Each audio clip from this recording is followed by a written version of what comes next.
kids are 14 months apart. My oldest is 4.5 and my youngest is 3. However, my 4-year-old is disabled and he is not able to walk or bear weight on his own. One aspect of our life that this has really impacted for me is being able to get out of the house and just go out and about by myself with both of my kids. The reason for this, I think, is just kind of the ages that they're at, because if you guys can imagine having a 4.5-year-old who can't walk and then a typical 3-year-old who is obviously just very energetic and struggles with the listening, that would be really scary to be like going out and about and having 2 kids that you literally have to like physically be attached to. So I feel like this has really prevented me from doing a lot of things inside of motherhood that I'd really like to do.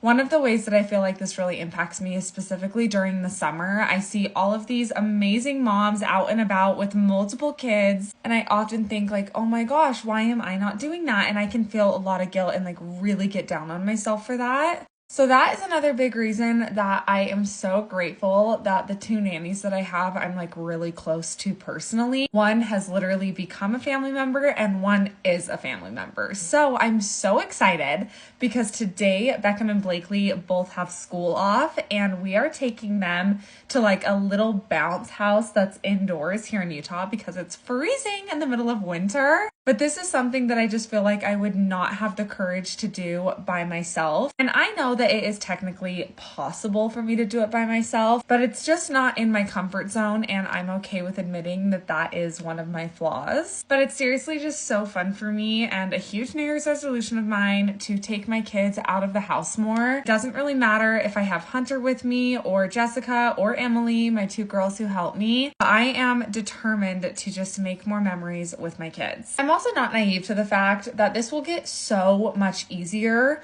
when Blakely is at an age where she can comprehend, like, you cannot run away from me. You have to stay by me and Beckham, because whether Beckham is in a wheelchair or in a stroller, I have to physically be pushing him.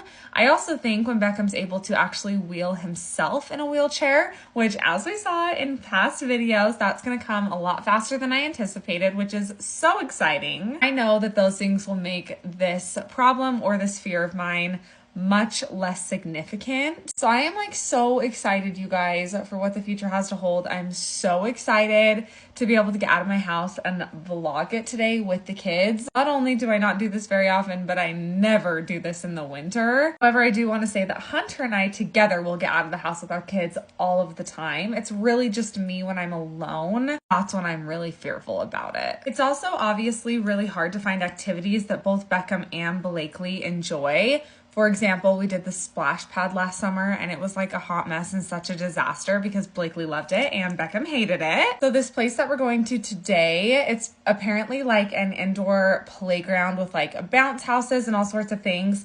So originally I was like, oh my goodness, I don't know if Beckham's gonna love that. He can just like hang out with me and Jessica.